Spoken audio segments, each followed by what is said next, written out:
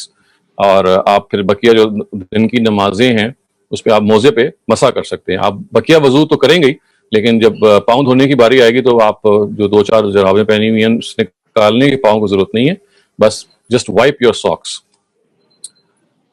جو تیسرا آپ کا سوال ہے if I remember correctly کہ بھائی ظاہر ہے کہ جو افلکشنز ہوتی ہیں، کلیمٹیز ہوتی ہیں، time they don't go away in spite of a lot of things that you do.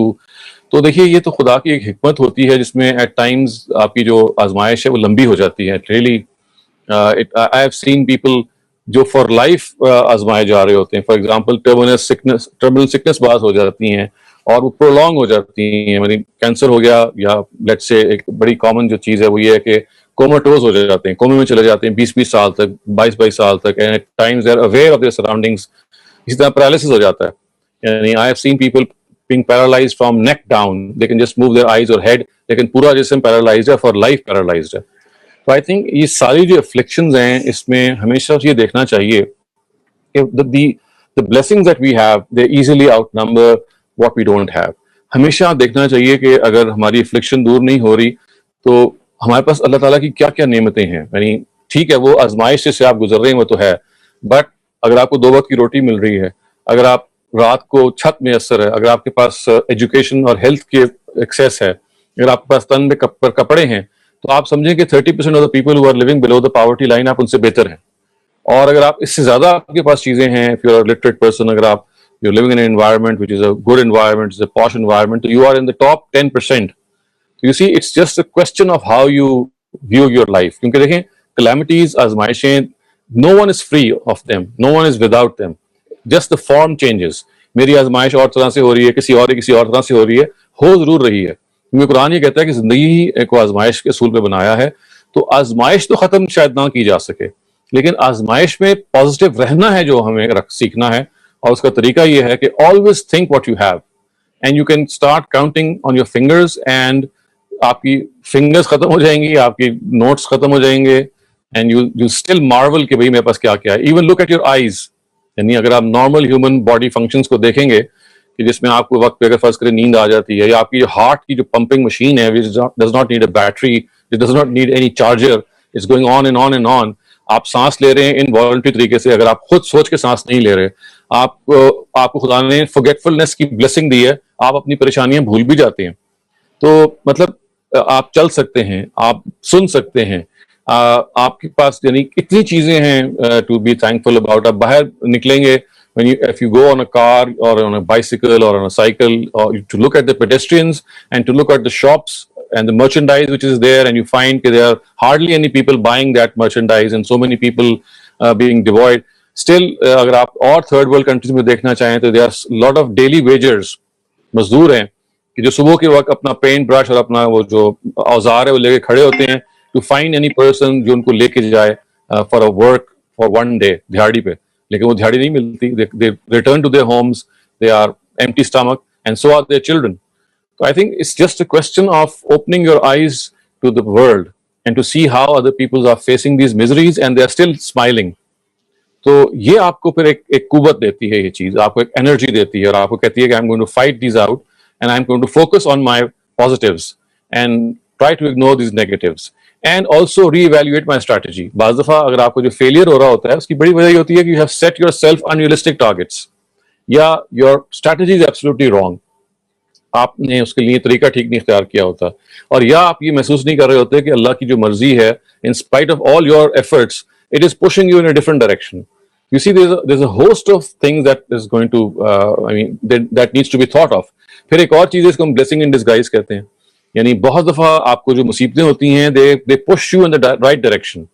یعنی you don't realize یہ دیکھیں نا پینڈیمک کسی کو آپ دیکھ لیجئے کہ it was کتنی بڑی یہ چیز تھی کہ ایک سال میں اس نے دنیا کو ہلا کے رکھ دیا.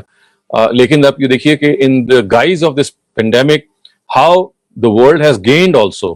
ٹھیک ہے نیگیٹوز بھی ہیں، لیکن look at how people have come closer to their families. Look at how they are saving their time by working from their homes. Look at how they are becoming more productive in their work. مطلب اس کے بہت ساری چیزیں ہیں which we can actually count as their positives. تو یہ اصل چیز نا انسان کا رویہ ہے، اصل چیز that is the power of positivity that you have in your own self which can make or break your life. So this is how I understand life and this is how I always think کہ ہمیں سوچنا چاہیے اور آگے بڑھنا چاہیے. بہت شکریہ.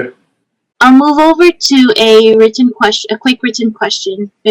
So the written question asks, do you have a book recommendation about choosing the right words in conversations? A book recommendation. I think we don't need any book to recommend. It is just a question of self-reflection, to stay quiet and reflect. The best way to choose the right choice of words, or to select the right choice of words, is to stay quiet and just reflect, and things will just come to your mind automatically. So it's just the preparatory part that we need to do, and that preparation is to evaluate, to think how a particular word or a group of words or a sentence would be perceived. And one learns through this method, what we call as a trial and error method. You do things, you make errors and mistakes, and then you rectify them. So at times, practice makes perfect, as they say. So you practice something and you make mistakes and you learn from your mistakes. So I think the best way is not to read a book, but to train and discipline yourself by mentally meditating on how you can use these words effectively, and by stopping yourself from immediately springing or impulsively stating an answer. It should be a well thought of answer in which you have ample time to think what you're about to say. Thank you very much, Dr. Salim. So I'll take Right. one more written question before our time is up. So Okay. the question asks, is watching a sexual content or pornography haram? If so, why is masturbation allowed but not sexual content? Is it because porn leads to major sins that make it haram? If after watching porn a person does not commit major sins, is he still accountable in the sight of God? So you see, pornography or viewing pornography is something which contaminates the soul. God wants us to be souls which are pure from inside, from our own inner point of view.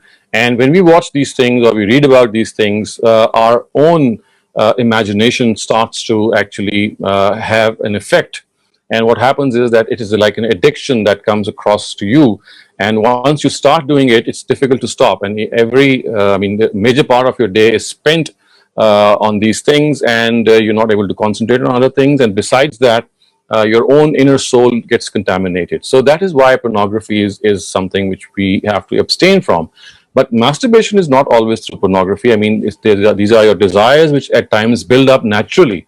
It's not always viewing some material that makes you sexually excited. Sexual excitement is something which comes from within as well. And at times it is impossible to appease that. And because of the fact that religious people normally pronounce it to be haram or prohibited, that people have to take all sorts of things.